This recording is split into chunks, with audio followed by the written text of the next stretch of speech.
my people. And if you're watching live, checking us out on YouTube, or listening on your favorite podcast provider, you're most definitely my people. Welcome to another episode of Botched, Bots, and Share Shots. We still have high hopes of delivering quality wrestling content, but if not, we'll sprinkle in some Pornhub jokes, so we still get over. I'm your host, a chef by trade and a mark by choice. I am the Will Gray, and I'm glad to be on this journey. And today, that journey is horror movies and waffles. Remember, here at Bots, Watch, and Share Shots, we call it in the ring from all the angles. Joining me today is the patron saint of the patron saint of podcasting. I'm going to fuck my lines up right as soon as we get going. The patron saint of podcasting. He is the host of the #1 podcast on Pornhub, Smackin It Raw. But most importantly, Vince, Matt is still my personal Pornhub poppy. Joining me today, fuck Matt Riddle. He is Matt Ritter. Matt, how are you, sir? I'm good, man. What's going on? I just got to bring a little bit of heat in on it, just for fun. Vince knows it's all in fun. I talked to him. I'm just going to continue to poke the bear as long as I can. There we go. So thanks for coming back on with me today. Appreciate the time on Father's Day and everything. So I'm just going to dive right into some news and hot takes that I want your opinions on before we get rolling into the meat and potatoes of the conversation. So right now, the AEW or former AEW Women's Champ Nyla Rose was on the Sessions podcast pushing for a women's tag team titles in AEW. What are your initial thoughts on the idea of AEW adding a women's tag team title division? I mean, I don't. They have enough women. I just don't think they have enough time or the. Tony isn't developing the women in a way that lends to them having women's tag team division. Like we talk about WWE. WWE has women, but they don't care about the WWE tag team women's division. They don't, develop tag teams. Between Dark Elevation, the women's roster that they have, and the women that we don't see, they have the women, but the TV time allocated to the women is not going to lend to them creating women's tag teams. We barely get our women's world champion on TV, let alone, we see the TBS champion more than we see the women's world champion. So what TV, unless they push Dynamite to 3 hours or Rampage to 2 hours, what TV time are you allocating more to women and that you're already not doing because you want to add another championship? And also, I've never been much for the whole argument that AEW has too much championships because I have a titles part of AEW. So, and I look at it, I mean, growing up, I grew up in the Attitude Era. There was the World Heavyweight title, the Intercontinental title, the European Championship.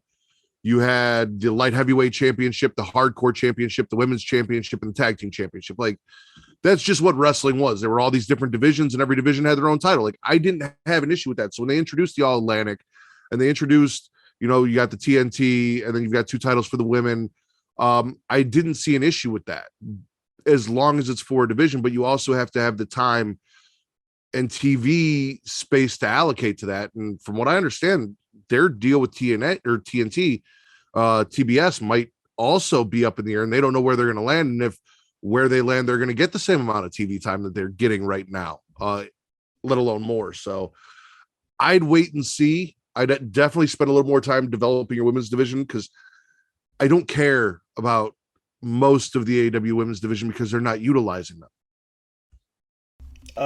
Throwing my 2 cents in, I agree. I think there's too many people with not enough TV time. I can agree there. I was just talking the other day to someone and saying that once again, the same thing, maybe adding an extra hour to Rampage or adding an extra hour to Dynamite to help boost it. But 3 titles in a women's division who's already fighting for quality TV time, I think right now it would just be too much. I think that if they establish the other ones. So right now, I think it's a no-go for me. Next headline is Sasha Banks. She's been released. She's not been released. She's released again. At this point, do you think Sasha Banks is worth keeping on the WWE roster solely for the point that TK can't profit off of her? No. I mean, there's nobody that WWE is held on to that they have been like, oh, I'm not going to release this person, because in Vince's mind, WWE is bigger than everyone else. He has allowed certain superstars like John Cena, like The Rock, Stone Cold to get to that. But since John Cena, we haven't really seen anyone get to the same superstar status. And I feel like Becky came the closest. while she has a following and she has a fan base, Vince's whole goal is to make sure that nobody is bigger than WWE anymore. And I feel like he feels that way. So that way, when things like this happen, he can let them go. And in his mind, WWE will still be the same thing. I also don't know that Sasha would go to AEW. Honestly, my hope is that if everything is said and done, I mean, if she wants to wrestle, absolutely. You know, you can go do Stardom if you want. If you want to go to AEW and still be on TV, absolutely do that. Whatever she wants to do, I'm perfectly happy with. But I'd much rather see her transition into TV and movies after wrestling. So, I think that if she were to stay in wrestling specifically, the only place, in my opinion, that would make sense would be AEW for two reasons. One would be the money. And you're absolutely right. If she doesn't go back into wrestling, if she does leave WWE, then the only option would be TV and movies where she's going to make WWE money. AEW is going to be the only thing close to that. So that's why I assumed AEW would be her landing spot if she chose to stay in wrestling, was because of that reason. I think they're the only people with deep enough pocketbooks that could bring her in outside of Hollywood.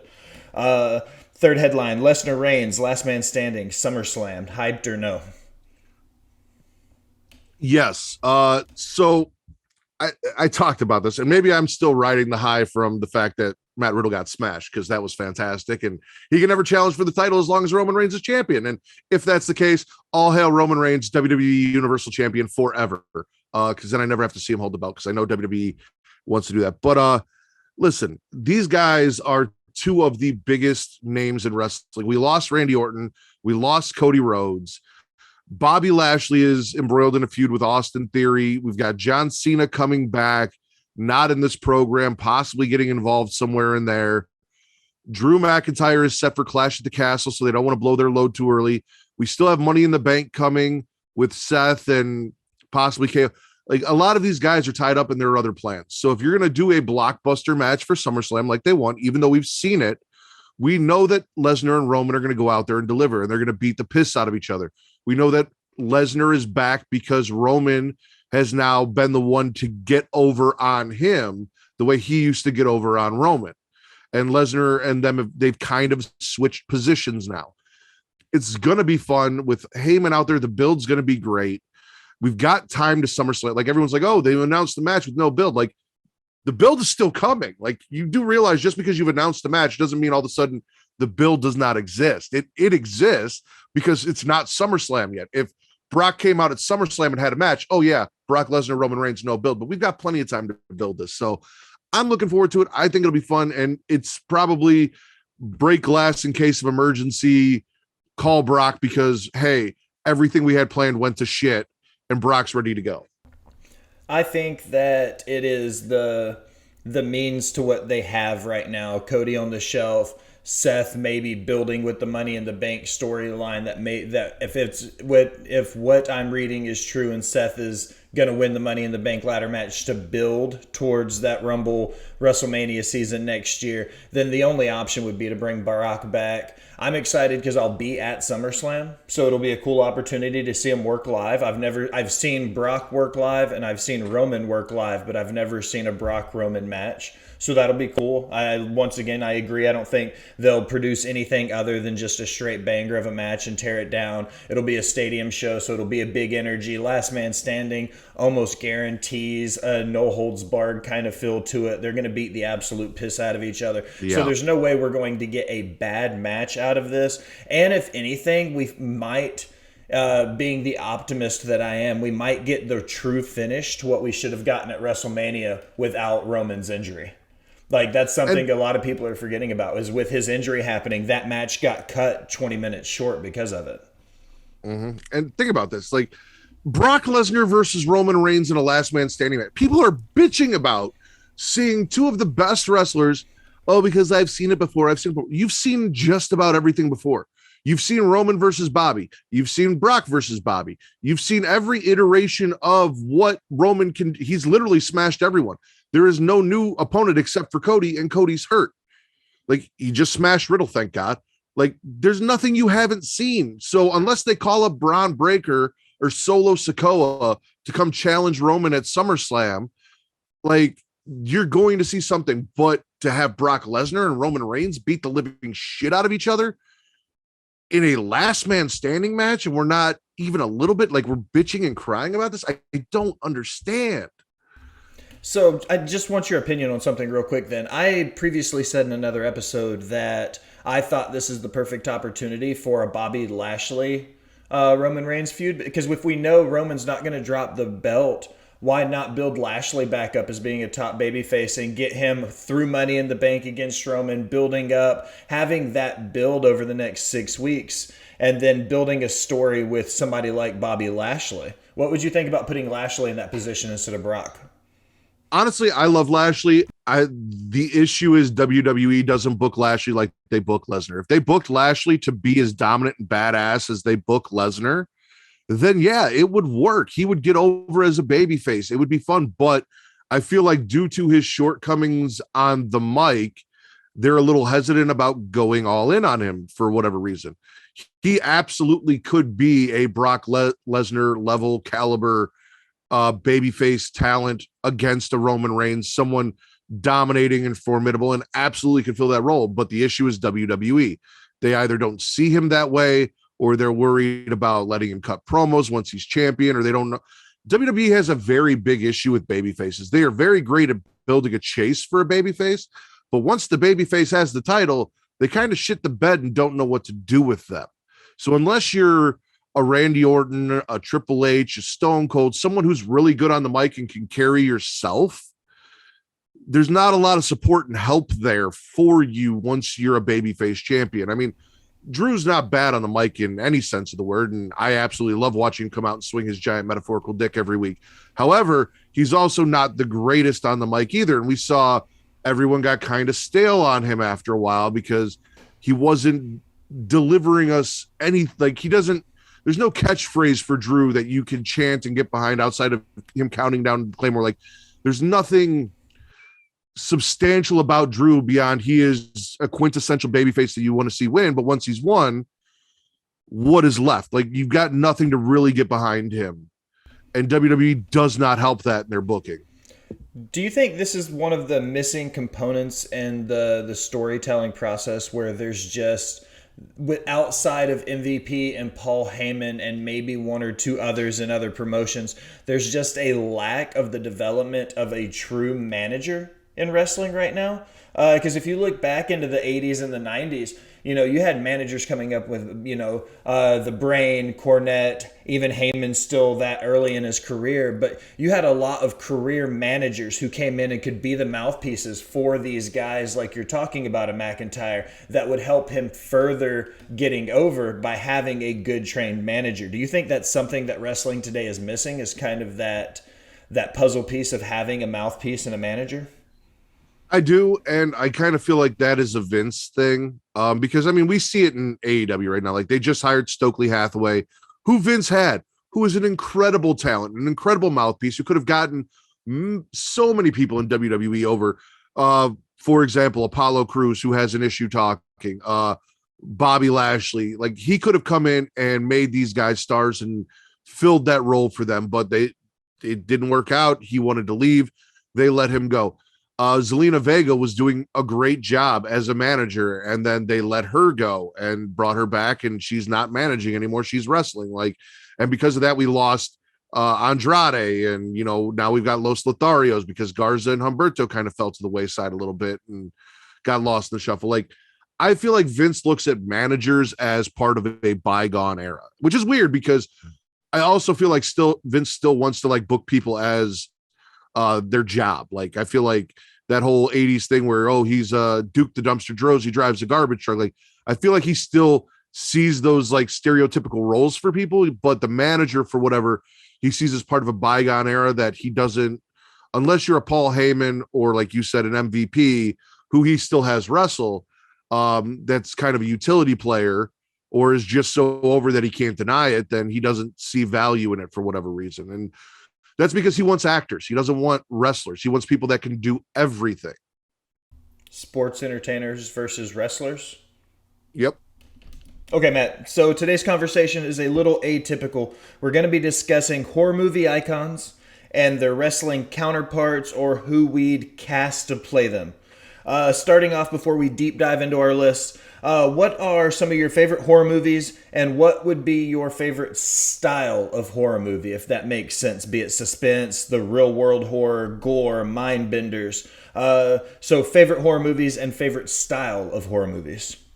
Well, I think if you look behind me, it's very easy to tell. I am a slasher fan. Slasher genre is my favorite. You Leatherface, Michael Myers, Jason, and basically every major franchise that we got. The top being Halloween for me would be what I am most into. I do watch everything. The stuff that The Conjuring has done in that universe, I've really enjoyed what they've created. So, but if I had to choose, it would be the slasher genre. And like I said, Friday 13th, Chucky, Texas Chainsaw Massacre, Halloween, Nightmare on Elm Street. That's kind of my bag.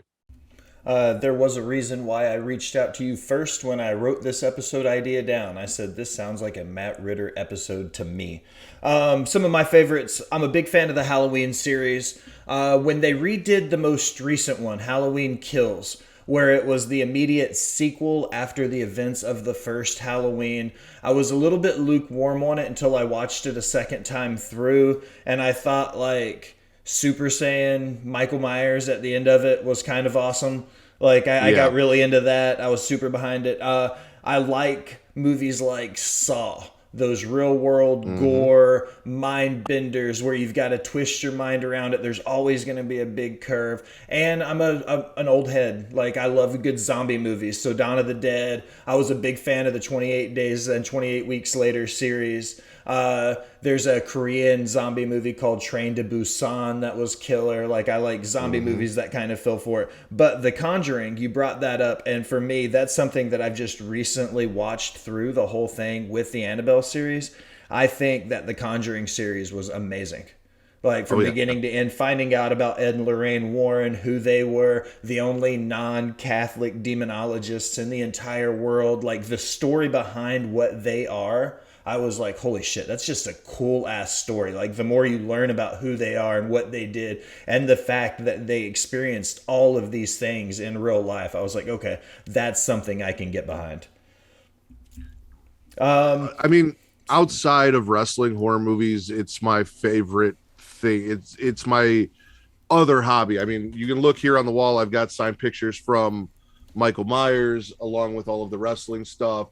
I've got more out in my garage. There's Kane Hodder stuff. I've got signed replica hockey masks and signed replica murder gloves, as I like to call them, for Freddie.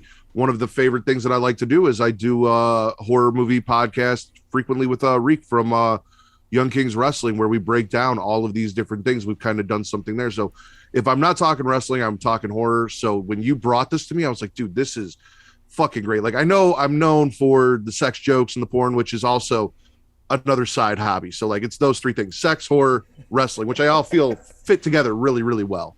So it's like sex, drugs, rock and roll, porn, horror, wrestling. Like there you go. The Matt Riddle essentials. So dive into your list. You're the guest. You take the first at bat. Name somebody that you think is a horror movie icon and the wrestler you would cast in their place, and a little bit of a reason why. All right. So some of these I feel are easy. First and foremost, I'm going to take Michael Myers off the board. And there's only one person that can play Michael Myers. He is also my favorite wrestler of all time. It is The Undertaker. Michael Myers is considered, even though Texas Chainsaw Massacre technically came first, he's considered kind of the OG of these characters, which is what The Undertaker is. You've got The Fiend, you got Crow Sting, you've got all of these characters that came after him, but it was all based around, Kane, obviously, his brother, all based around the foundation that Undertaker built by doing what he did. He is the most famous character in that dark sense in wrestling, and in my opinion, Michael Myers is the most famous originator of the slasher genre. I mean, Jason was literally, or Friday the 13th was literally a direct ripoff, a low budget Halloween originally before it blew up the way it did. Also, the way he's transformed, you talked about it. There are literally right now 3 timelines with Michael Myers. There's the original timeline, which is Halloween 1, 2, 4, 5, and 6. Then you have 1, 2, H2O, and Resurrection, and now the new timeline, which is the first movie, then Halloween 2018, Halloween Kills, and then Halloween Ends, which is coming out later this year. We've seen The Undertaker also make these transitions across his career. I likened his American Badass phase to Halloween H2O a little bit, where it's not, I mean, they take him out of Haddonfield. He's in California doing things. He's not really home. And it was a very different version of The Undertaker that we got. They cut off Michael's head. Like, they killed Undertaker and he came back. Like, it was a whole thing. And then because I really enjoy these last couple movies that they've done, like really enjoyed what they did and thought it was a great way to kind of freshen up the franchise. I liken that to Undertaker's WrestleMania 25 through 28 run, where he was putting on matches against HBK and Triple H for 4 years at WrestleMania. It's really kind of the best of what he's done. And this might be, though not my favorite, like my favorite would be WrestleMania 17 and Halloween 6, some of the best work that we've seen Michael do in a very long time.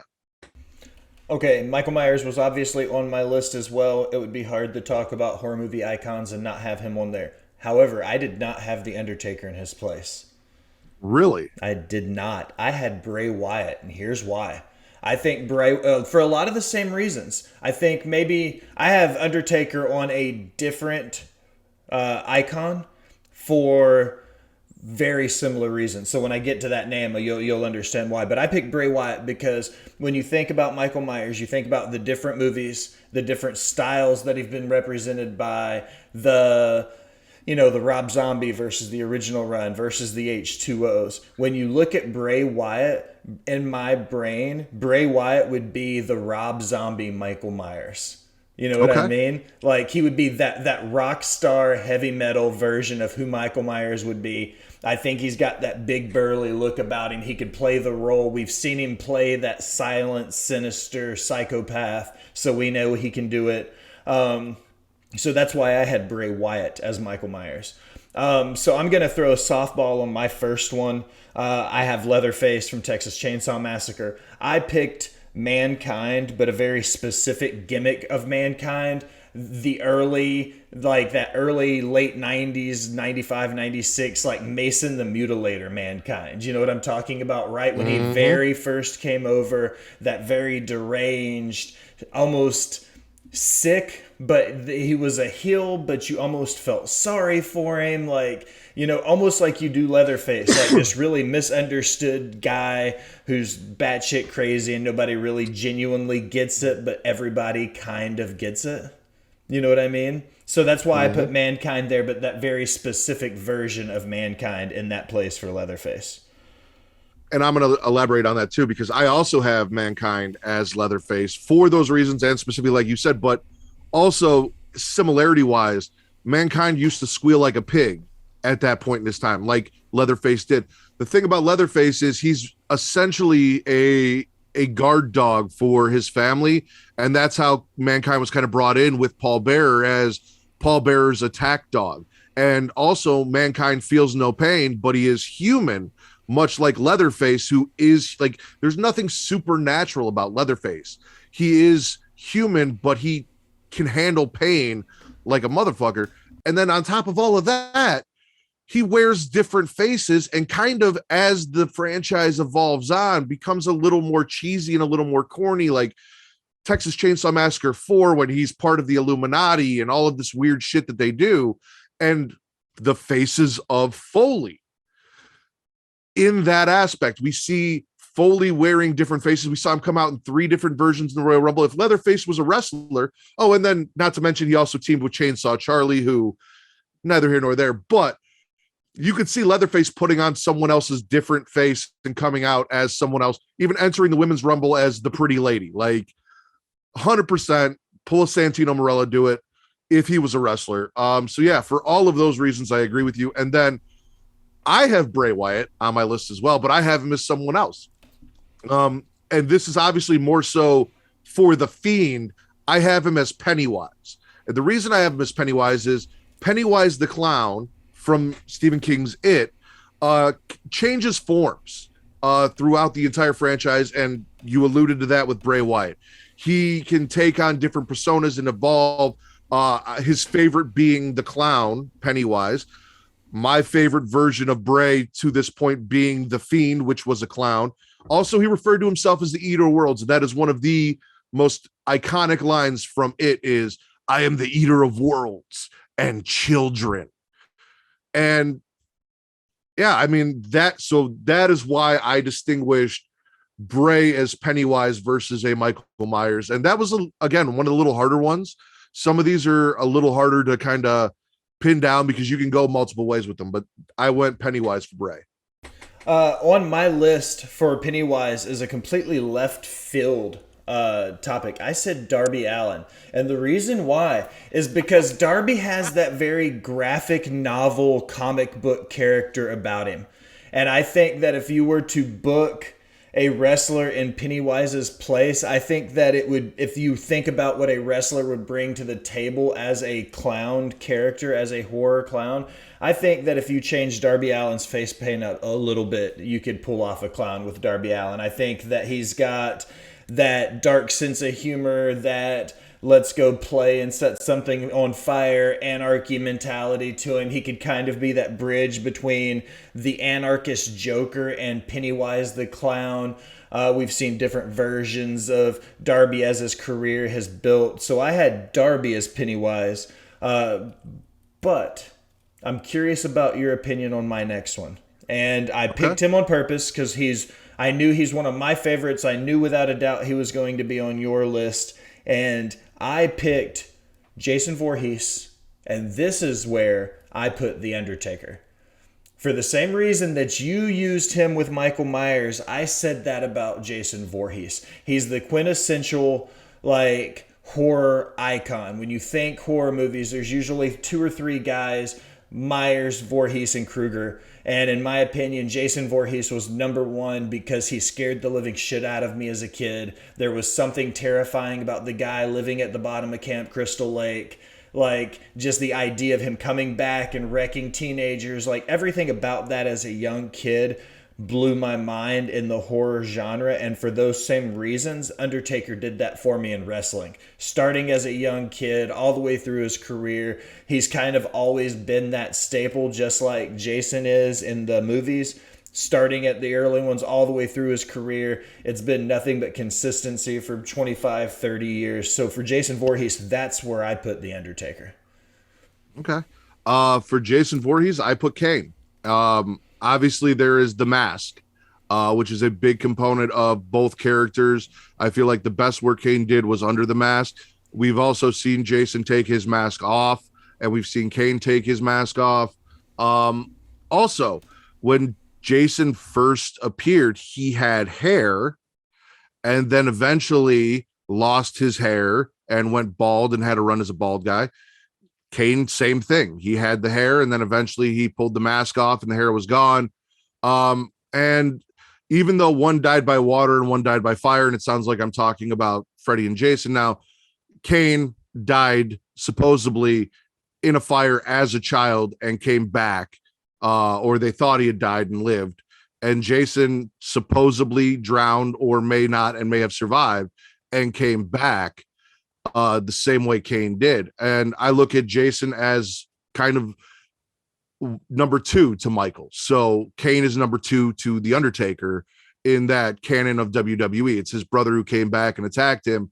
But also, Kane was always portrayed as more powerful physically than The Undertaker was. We saw him rip the door off of the things he could do and was inherently more supernatural. Undertaker, rose from the dead and summoned lightning, and he had supernatural aspects to him. But Kane, with the fire and all the things he did, always seemed a little more supernatural than his brother. And Jason has always been a little more supernatural than Michael Myers. I mean, you look at him and he's basically a zombie on steroids. He's a juiced up zombie who is wrecking people on a regular basis. A little less methodical, a little more violent in his actions in both cases. So that's why I went with Kane as Jason as opposed to The Undertaker. I got a weird one for you. Seth Rollins. Okay, I have him on my list, but I'm curious to see who you booked him as. Why'd you bring... Patrick Bateman from American Psycho. Okay, this is perfect because Patrick Bateman is also on my list, but I have somebody else in that place. Okay? Yes. The reason I did Patrick Bateman from American Psycho is Seth has that kind of, especially now with his character, that yuppie psycho quality about him where he's kind of okay, but also he just amps the intensity up to 10. And if you've ever seen American Psycho, Patrick Bateman is this corporate yuppie who is trying his hardest to climb the corporate ladder and eventually realizes that just being himself is not going to do it. So he starts murdering and essentially becoming people and just taking on people's lives and moving his way up the ladder, and his obsession with murder and everything. And it drives him literally insane. And I feel like that's what we're seeing here now with Seth is he keeps trying to climb and climb, but he's not reaching that height of like Roman or Brock, and it's driving him insane. And then new guys like Cody come in and it makes him more and more insane and more sick, to the point of we saw, as bad as it was, what he did to the Fiend in Hell in a Cell, what he was doing to Cody in Hell in a Cell. There is that inherent white male psycho that is in Seth Rollins. And he's also a very attractive man, just like Patrick Bateman, a very attractive, unassuming man, until you realize this guy's absolutely fucking nuts. Okay. I agree with all of those reasons. I'm excited to tell you who my pick is for Patrick Bateman, though. I picked Cody Rhodes, but not the American Nightmare Cody Rhodes. I picked his WWE run where he was the very corporate, like the blue blood Cody Rhodes. You know, that screamed very well put together, very organized, very straight-laced, but also for some reason you thought the man would snap and kill somebody if he had to, or like just got tweaked that little bit too far. So I picked Cody Rhodes as Patrick Bateman, but his first WWE run, that specific gimmick of Cody, that very corporate, well-dressed, well-mannered, but that hinged on a fringe, ready to lose his mind look. That's what I liked about him. My Seth Rollins pick, however, is a stretch. Ed and Lorraine Warren from The Conjuring, okay? I picked babyface Seth Rollins and babyface Becky Lynch because when they were baby faces, everybody hated them. And that's how I feel about Ed and Lorraine Warren. Every Conjuring movie, everything in the Annabelle series, they're nothing but uphill climbs as the underdogs, saving people's lives, getting people through the exorcism, saving the doll, getting rid of the doll. Like everything about their stories, I feel like is the same thing for Seth and Becky as baby faces. They, even as over as they are, they almost always feel like underdogs when they're the good guys. And I feel like that is Ed and Lorraine Warren in a nutshell, is that they always feel like they're the underdogs. In every movie you see, they're always just a little bit behind until the very end. Just like Becky, just like Seth on any of their babyface runs. I'm with you on that. And it's funny that you say that because I am kind of, so when I look at horror movies, I'm always more so a fan of the villains than the heroes. Even in the Conjuring series, like I enjoy Ed and Lorraine Warren. Honest, Conjuring 2, when Ed Warren sings that Elvis song to those kids, that was the song that me and my wife danced to at our wedding. Not his version because I couldn't find it, unfortunately, but that Elvis song. And that was part of it for me. She also is an Elvis fan and enjoys that song. So there was that. But when we were doing this, I didn't even think of that because I don't even think about babyface Becky and Seth, like, let alone putting them in that role. So what you said makes perfect sense. You said you're a huge Saw fan, right? Yeah. Do you have anyone on your list for Jigsaw? I did not put Jigsaw on my list specifically because I only put, technically speaking, there's one animal and there's one inanimate object, and I haven't got there yet. And my pick for Chucky is a complete rib, just a joke. So I'm not even going to get there. I did not pick somebody for Jigsaw, though. I did not. All right, so Raven. Ooh, tell me why. Jigsaw is a psychological mastermind. He manipulates people into doing what he knows that they are going to do and using their compulsions against them.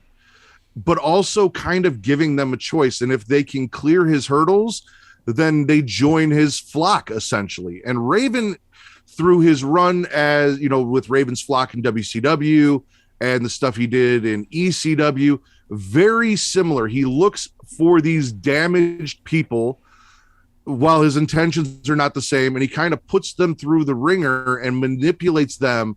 And those who pass his tests and survive, he then brings into and joins the fold. And then we see a lot of times those people kind of fail, but more so, I feel like psychologically, Raven is one of the, and I've heard people talk about this, one of the smartest and most intelligent wrestling minds that exist, for as insane as he is.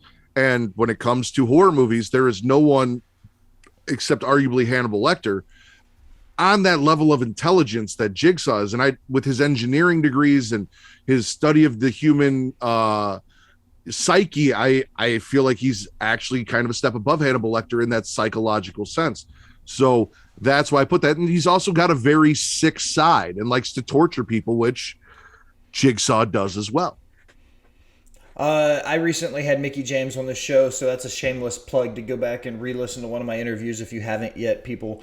But she said the same thing. I quoted her in an article as saying that Raven was one of the most underappreciated geniuses in the business. When she talked about working in the House of Fun match in 2003 in the TNA days with him, she said that the way he built that story and worked with her like a man but still protected her, she was like, the man was a genius because he was able to produce and do matches for her where she could do things like a guy, but they were done safely. Like between her and him and Jeff Jarrett building it, like I completely agree that he had a great mind for that reason. I did put Raven on my list somewhere else. I'm going to pull another kind of a curveball here. I'm going to go with Carrie White from Carrie. Okay. I picked Alexa Bliss for this role. She kind of has that, when she was the 5 Feet of Thunder, whatever her, like that little good old girl next door vibe to her. I think she could have been that Carrie character in a high school movie where she was like picked on, but at the end of it, she takes her glasses off and she's the really cute girl without the glasses on. She has that kind of vibe to it. But I think with this most recent Dark Alexa run that she's been on, she has that cute but psycho vibe to her, so I think she could very much pull off being a Carrie White and being able to be that psychopath that just loses her mind on everybody. We've seen her have the extra powers and stuff with the Randy Orton matches and stuff like that, so we know she kind of already carries that vibe when she needs to. So I put Carrie White as Alexa Bliss. All right, I've got Alexa Bliss on my list, but I actually have her as Tiffany Valentine from Bride of Chucky. Obviously, there's a comparison that they're blonde. There's a sex appeal about both characters, a little more overstated with Tiffany than it is with Alexa Bliss, but it is there. It exists, as well as the fact that, as you just alluded to, with this new dark Alexa character, we've seen the psychosis that she can bring, the gravitas to that kind of insanity, as well as her carrying around a doll and Tiffany being transported into a doll, and the whole connection between her and Lily and Tiffany being the doll. So that's why I put Alexa Bliss as Tiffany Valentine. But I didn't use Carrie White. I instead used Margaret White. And for Margaret, her mother, I had Ivory, specifically Right to Censor Ivory. Nice. Good call. And obviously the reason for that is Carrie's mother was an overbearing religious person who was against basically everything fun that teenagers did and wanted to do. And that's what Ivory brought to Right to Censor. She was trying to ruin what at the time everyone enjoyed and considered fun, trying to censor all of these bad things on a moral high ground or a religious high ground, despite the fact that clearly she did a lot of these things prior to this that she is now trying to hide and bury, much like Margaret White. Carrie doesn't have a father. Margaret went out and did some things, pretended like she didn't, pretended like Carrie was an immaculate conception, that none of these things happened. And then obviously in the remakes and stuff, they edited that a little bit, but she had a hatred for men because men were pigs, very much like Margaret White. That's a great pick. Looking at the chat, Alison says, I'm going to throw this out there, kind of a reverse one. If you don't have him anywhere on your list, who would you book Paul Heyman as in a horror movie? Because I don't have Heyman on my list. So that is kind of a left field thrown out there. That's a very good question. So there was one character that I had a very hard time pinning down, which was Freddy. And then there were a few people that I was looking at that I wanted to use, like a Paul Heyman, but I had a real hard time pinning them down because Paul Heyman is more so, again, a master manipulator. He gets people to do things for him. He attaches himself to much. You know what? No, that really wouldn't work. I was going to say, with the way, because the talk and everything, I was going to say Pamela Voorhees, but she doesn't really attach herself to someone stronger. She still goes out and does those things. I've got an idea for somebody that I would, and it might not, when you think about this role in the movie, you're going to be like, okay, that's not a very Paul Heyman look. And you get past that, but what you're saying with his ability to control people and his ability to manipulate and his ability to draw in and make you love him but hate him simultaneously. Okay? Mm-hmm. Captain Spaulding. Actually, yes. I mean, he is the entertainment value, the mouthpiece, the spokesperson for the Firefly family. Yeah. I definitely could see that. And I try, while some of these people do have similarities looks wise, I tried to avoid that. I wanted to get more deep into like the personality of who the character was. Cause like, again, I used The Undertaker first. He doesn't wear a mask. Michael Myers wears a mask, blah, blah, blah. But I feel like it's the personality of these characters that is what draws us to them. So yeah, outside of him painting himself like a clown and all of that stuff, absolutely. And he is funny. He does have a family of people that he uses to his ends. He's very manipulative. He's very good at talking his way out of situations, which we saw with the cops when they came in and things like that. So yeah, Captain Spaulding's a great choice. Looking at my list, rolling with my next one, Jack Torrance from The Shining. Okay. Mr. McMahon.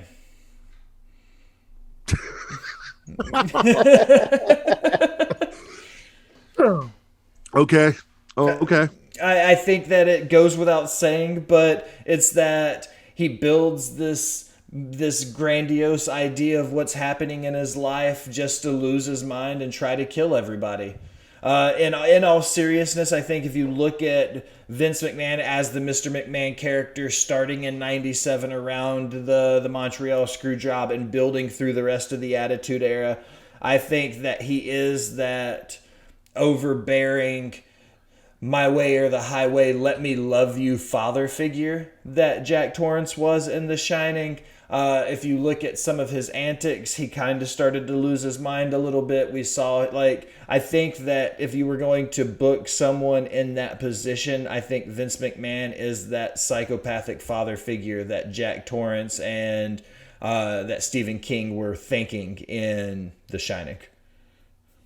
I absolutely. And then also you think about him trying to murder his son at the end and Vince's feelings towards Shane and putting him in, the matches with The Undertaker and all of these things. So yeah, no, I'm with you on that. I don't have a Jack Torrance from The Shining. Where do I want to go from here? All right. Billy Loomis from Scream. Oh, I've got a Scream character. Go ahead. Who's your Billy Loomis? Randy Orton. Okay. That's a good one. And the reason I went with Randy Orton is much like Billy Loomis, even though we didn't find out until the sequel, he is it's a generational thing in his family. His mother is also a murderer or becomes a murderer. He's a generational talent. He decided that for whatever reason, he wanted to link up with an idiot to go do some things. In Billy's case, it was Stu Macher. In Randy's case, it was fucking Matt Riddle. The guy that played Stu played Shaggy. which is essentially a stoner, and Riddle is what Riddle is. So these are the people that they chose to partner up with. But on top of that, Billy Loomis, through the canon of Scream, has inspired generations of people to do what he did and take up his mantle. And we heard, I mean, you recently did interviews, and we've heard people talk about how Randy Orton is inspiring the next generation of wrestlers to do what he does because he is so good at what he does. And then also Randy has, I mean, we've seen it. He's got that cool, calm, collected version of himself that he can take out and present. But when he snaps and goes crazy, kind of like Billy, you know, he starts doing that head twitch and everything, and he loses it. He kicks it into another gear. And we saw the same thing with Billy. Billy hid that inner evil so well until it was time to bring it out, even though he got his ass kicked by Sydney. Neither here nor there. So that's why I went with Randy Orton as Billy Loomis. So in the chat, Matt, I want you to know, if you're not watching, apparently the running joke is anytime you say something negative about Riddle, people are taking a drink. Oh, absolutely. They should. So JJ said 2 sips of wine for bringing up Riddle there. My Scream character, I had Ghostface. And I had Ghostface as an individualized character, not looking at the men underneath the cloth. When you look at the character, you got the mask, you've got the raspy voice with the voice changer, that kind of mind bend of exactly who it is and what's going on. So I looked at Ghostface as an individual character. And for that role, I booked Penta. Because Penta seems creepy. He's got that raspy voice. Not to mention speaking Spanish. If you don't speak the language the way he does, like, it comes across aggressive no matter what. So he could pull off that menacing serial killer over the phone. You don't really know what's happening or what to expect. So I think it's funny that we both picked the killer from Scream, but looked at it for 2 very different perspectives. So I think that says something about how we look at horror movies. I think that's another reason why I wanted to have you on this episode. Looking at my next one, this is another random one for me, but I thought this was a cool pick. And it kind of is a double entendre from where I started. Kevin Wendell Crumb from Split and Glass. Have you seen either of those movies? Okay, yes. So that is James McAvoy's character with all the different personalities. I picked Mick Foley because of the fact that if you look at his characteristics, he was one of those guys that could pull off multiple very drastic and different personalities based on what match he was doing, which personality he wanted to be. If he was Mick Foley, if he was Dude Love, if he was Cactus Jack, if he was Mankind. You know what I mean? Like, he had so many different personalities based on where he was going or what he was doing. Went as far as changing his gear, changing the way he talked, changing his mannerisms, everything about the same way that Kevin Wendell Crumb did it throughout both those movies. He was very different based on which version of Mrs. Foley's baby boy you would get. The same way Kevin Wendell Crumb was very different based on which one of his personalities took the light in those movies. So it's not necessarily like you were saying, you don't look at him and think, James McAvoy and Mick Foley being hand in hand, looking alike and stuff. But when you think about the things Mick Foley was able to do with his character, I feel like he would be a natural fit to pull off somebody with multiple personality syndrome. And it's like you literally just said, that speaks to the way you and I view things, because I looked at Mick Foley's multiple personalities and the faces of Foley as the different faces of Leatherface. You look at it in a literal sense of multiple personalities and this character. So makes perfect sense. If you really want to go left field, I've got Shayna Baszler as Hannibal Lecter. Oh, okay. I have Hannibal Lecter on my list. So you go with Shayna, and then I'll tell you who I have. I mean, I kind of wanted to get away from the idea that women had to be associated with women characters and men had to associate. For the most part, that's going to be where it is. But I feel like Shayna is one of those women that kind of would fit this mold. She literally took a bite out of someone in the ring for that character. But also, Hannibal Lecter, in his intelligence of the human anatomy, speaks very much to Shayna.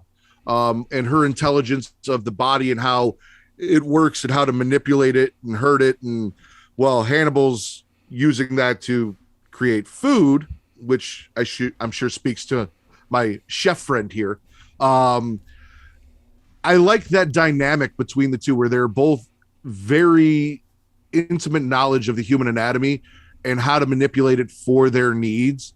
As well as Shayna's the closest thing to a cannibal outside of maybe Abaddon, who I don't think would fit that. And I had a very hard time. Still haven't figured out who Abaddon would be, but neither here nor there.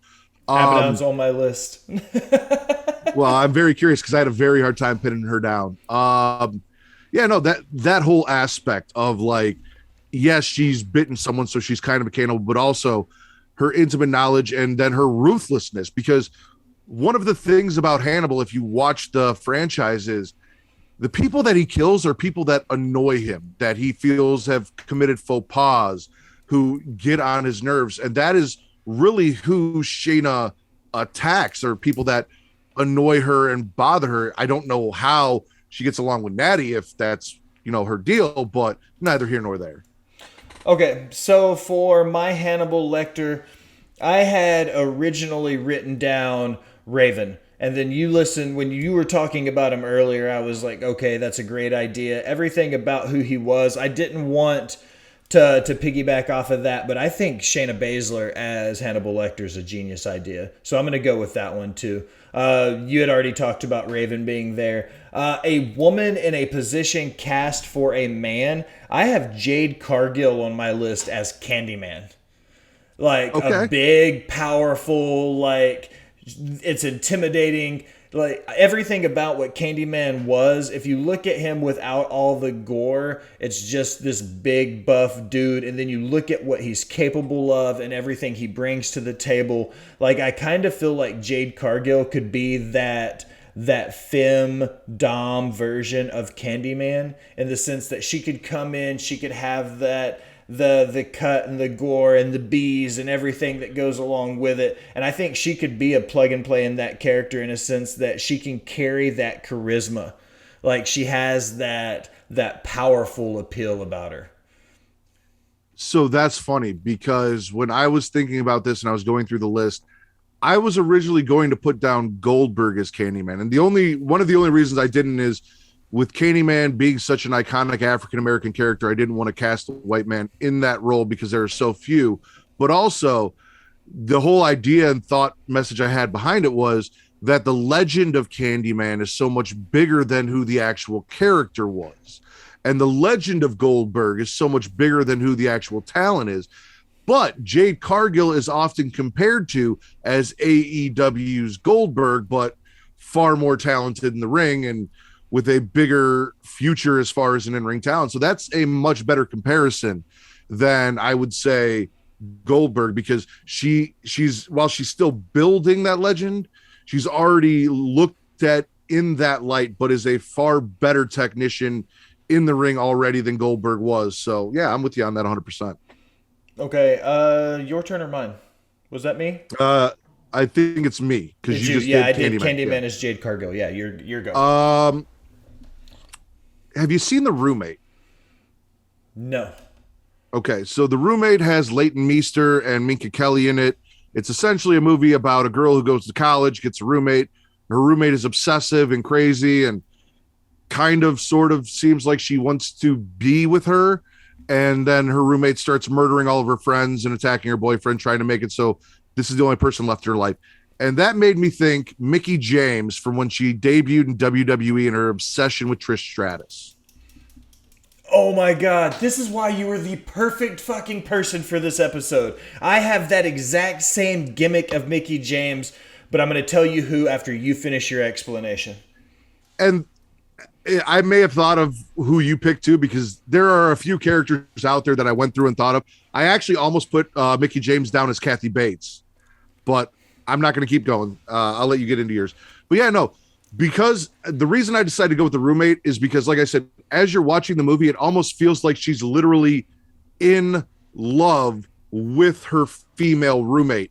And that was a big part that they edited out of their match, is there was almost a lesbian lover connection that Mickie had for Trish that was not reciprocated by Trish Stratus. And we saw her grab her crotch and lick her fingers and all of that thing.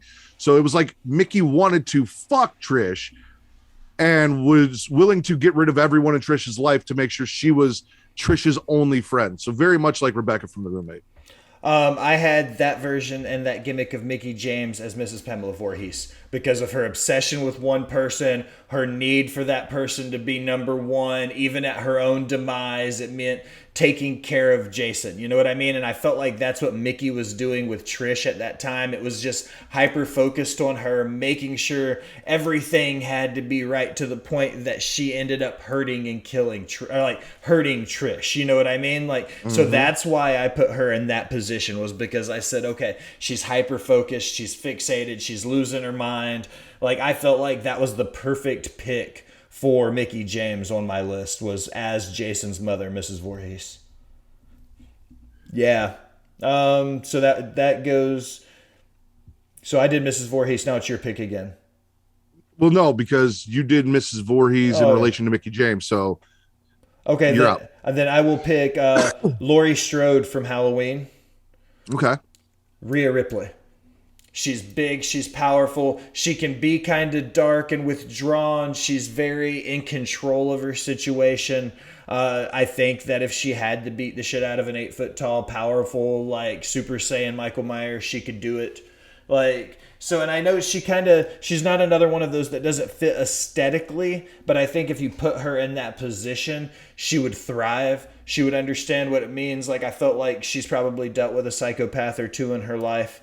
So I think looking at Laurie's position as Michael's sister and the uproar and dealing with everything that goes with having Michael Myers be your brother and the battle she's fought and everything to prove that she can continue to push and continue to be a fighter and continue to be a warrior. I think that's why Rhea Ripley plugged into that same position would be like that. It would be like she's shown that she can continue after shitty gimmick after shitty gimmick. She's going to continue to be a good worker and show up every night and do her job. See, I did Rhea, but specifically from an aesthetic standpoint, Julie Walker from Return of the Living Dead 3. Okay. For the metal look, yeah, the piercings, all of that, and then also, even though now in that dark character, she has that inherent sex appeal. And if you ask Katie Kinsey Bebe if Rhea Ripley has one thing, it is an inherent sex appeal, since she's in the chat. So throw that out there for her. But yeah, I went Julie Walker from Return of the Living Dead 3 for Rhea, just for the aesthetic purpose. The last woman that I actually have on my list, AJ Lee as Baby Firefly, since we already talked about Captain Spaulding. Yeah, that happy, skippy, that's a good one. Energy, but then also fucking crazy. Because Baby is all bubbly and happy, especially in House of 1,000 Corpses. You know, she also has, again, we talk about the sex appeal. She had that sex appeal. We've seen the relationships that AJ had, even though in an interview she said that somebody in WWE told her that she didn't have that. Dolph Ziggler and all of these people that they put her with and all of the romantic entanglements, and Baby is very much a serial killer / serial dater. But that happy-go-lucky, skipping, just kind of childish energy that then turns into that psychotic, murderous evil. Very much AJ Lee for me. That's a good pick. I have two women left on my list. One is purely aesthetic, and that was Reagan from The Exorcist. That's where I booked Abaddon. Okay. You know, just purely based off of an aesthetic. She's kind of got that wild, zombified. I've been, possessed by a demon. So I thought Abaddon was kind of a rib fit there. I thought it made sense. Another rib fit that I put on my list was Matilda from the British Bulldogs playing Cujo. I thought that one was a good laugh. One more off of my list would be Ellen Ripley from The Alien. Powerful female character dealing with some shit. She's got the overwhelming sense in the fact that she's got an army ahead of her of aliens that's just going to continue to tear her down. This might seem like a stretch, but I said Britt Baker. because Britt Baker, when she first came into the AEW's women's division, she really had nothing to go off of. She had nowhere to go. Nobody had her back, and she's done nothing but just continue to grind and build, almost for the same reason you could put Thunder Rosa in that same role. You know, she kind of started at the ground level and just had to build and fight her way through everything she's got. So I thought Britt Baker as Ellen Ripley from Alien might be a cool pick there. For the just kind of that ground floor, built from the ground up mentality that Britt Baker has. So I like that. I think if I were to book an Ellen Ripley, I would go Chris Statlander. Makes sense. Well, there's the alien aspect, but also Ellen Ripley is that perennial. She's tough. She's a badass, but like that perennial good girl. Like she is the strongest outside of maybe Sarah Connor from Terminator, and that's very easily debatable. As far as women protagonists go in horror movies, like she is the epitome. Like Laurie survived, but Ellen is out here kicking aliens' asses. So not only do you have the alien aspect of it, but I feel like Chris Statlander is someone that is also going to be one of those perennial baby faces. That I mean, I could be wrong and you never know, but I don't ever really see that character, at least in its iteration, turning heel. So I would go Chris Statlander as Ellen Ripley. So you did your ribs. Yeah. The only rib I had on my list was Hornswoggle as Leprechaun. Dude, I intentionally didn't put Hornswoggle on there as Leprechaun because I was like, I tried to add a few ribs that would make it kind of funny and make people laugh and go, okay, that's funny. But I tried to stay true because I actually gave a shit about this list. I was like, when I was putting it together, I even rewatched a couple movies off of it because I was like, okay, this is badass. Like, now let me explain why. When WWE made their Leprechaun movie, yeah, which was nothing like the Leprechaun, I don't know why, but I had it in my head that Hornswoggle was going to be playing the character of Leprechaun. And that pretty much ruined that entire movie for me when I watched it. And that wasn't the case because I was actually kind of interested to see if Hornswoggle could pull off that character and talk and do it. I was actually kind of excited. Seeing as we're doing this whole discussion, obviously Jacob Goodnight, Kane from WWE's horror film series, See No Evil, when that came out, it's not the greatest movie, but it is a slasher. And I was actually pleasantly surprised with both movies. The second one has two of my favorite female horror actresses of all time in Catherine Isabel. Wow, I'm blanking out now because my mind's off it. But Danielle,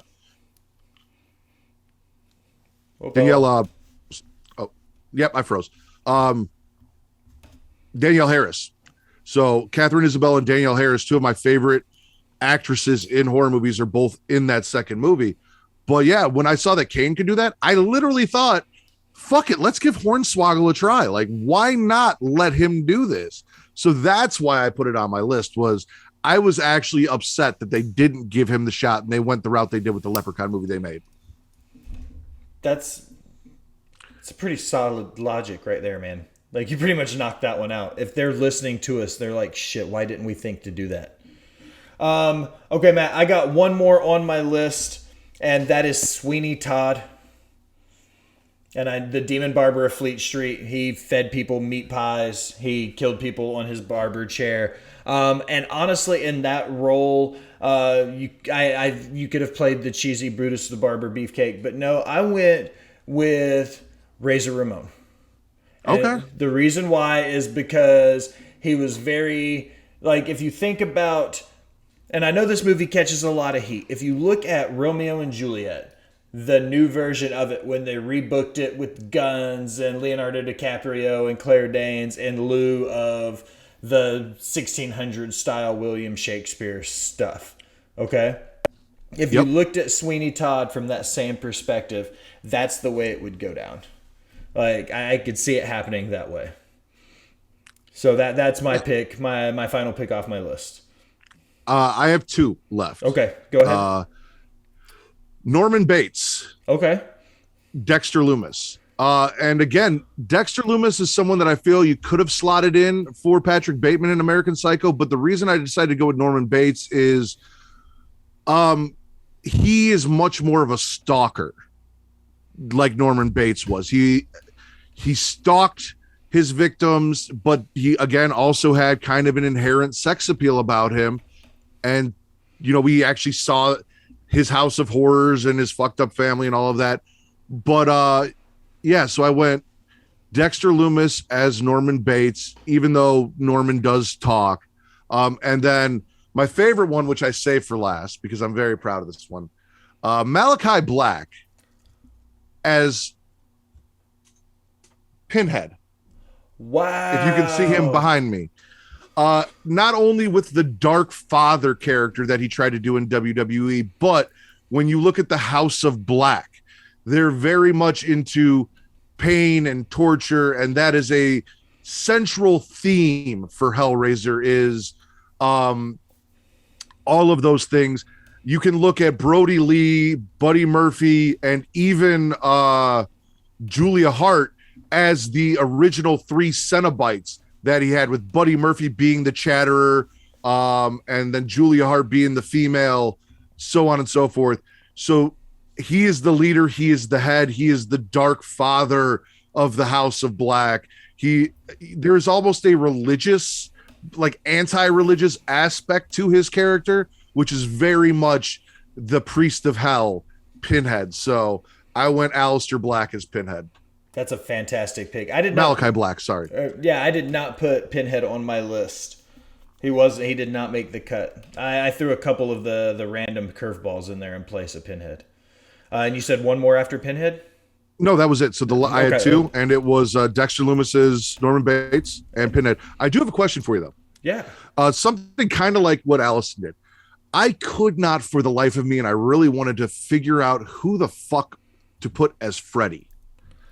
Ooh. See, I didn't put Freddy on there for the same reason that I did Pinhead. I felt like it would almost be putting a hat on a hat. It was almost like you could almost pair him based purely on gimmicks, because I could find personalities, but then the aesthetic wasn't there, and I could find the aesthetic, but the work rate wasn't there. And like Freddy was one of those guys I had a lot of trouble pinning down, so he wasn't on my list along with Pinhead for that reason.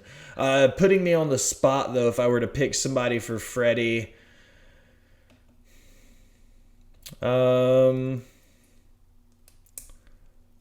maybe. Oh, geez, man, this is tough. It's hard. Who's your short list for Freddy?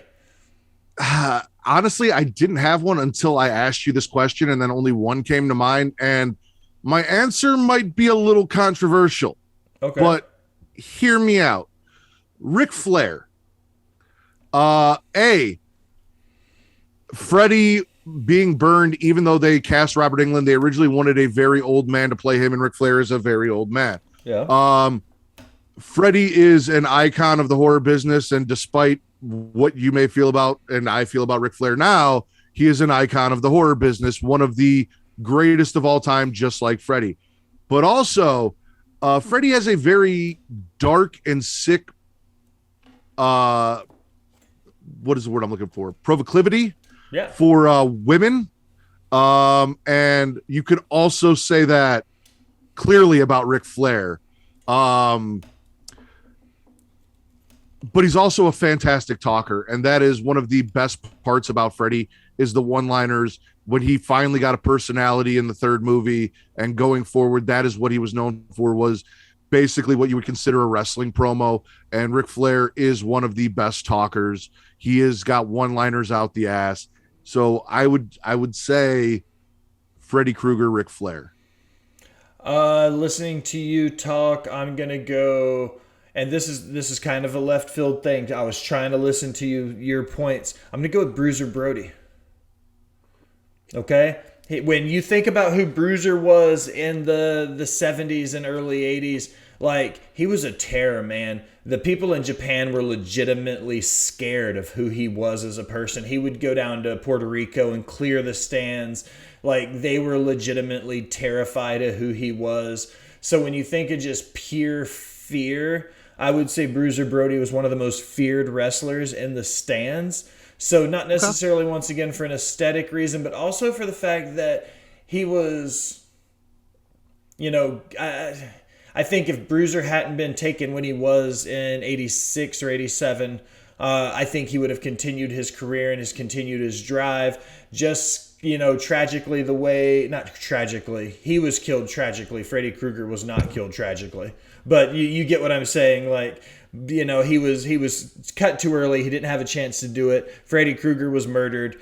So was Bruiser Brody. Then you look at, just like I said, just the sheer terrifying antics that he had. The fact that he could terrify people in the stands to the point they would run away in fear is why I would pick somebody like Bruiser Brody, because he's like the epitome of fear, the ability to invade your nightmares. And when I think about wrestlers that have been terrifying enough that they may be in your nightmares, a very few list of people come to mind, and Bruiser Brody's on that list. So one more point for Ric Flair, though Bruiser Brody is a great pick, because you brought this up. So Freddie was a child murderer and other things as per the original canon that they cut out and then they brought back in the remake. Got caught, was murdered by the townspeople, and then came back.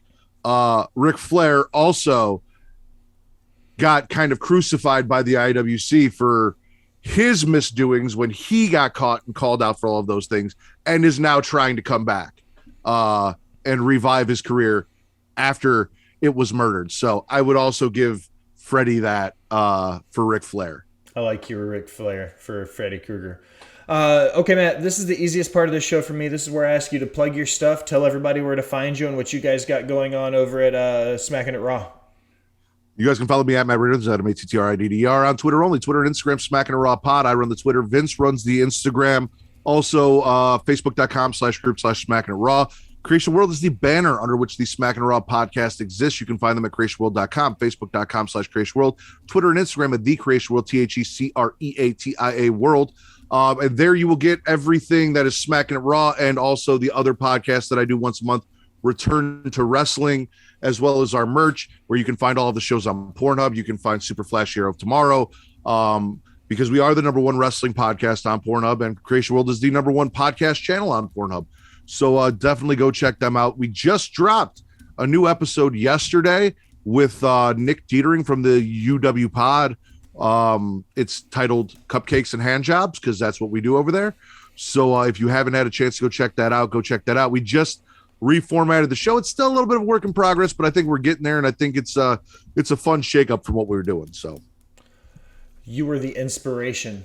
And I know you and I had been talking about that over the last few weeks, because you and I have both been making tweaks to our shows. And once you started to do yours and I went through some personnel changes, I started to do the exact same things. And Cupcakes and Hand Jobs is a fantastic fucking name. I just listened to the episode last night. So killed that as always. So I'm going to plug the rest of the Smacked Raw podcast network. Make sure to follow Kai Tyson at Kai Tai Show. Make sure you follow RN. They do the Rewind and UWO. Make sure you follow Just a Girl 918. That is Alison. She is the boss bitch of Botched, Spots, and Chair Shots and the Smacked Raw podcast network.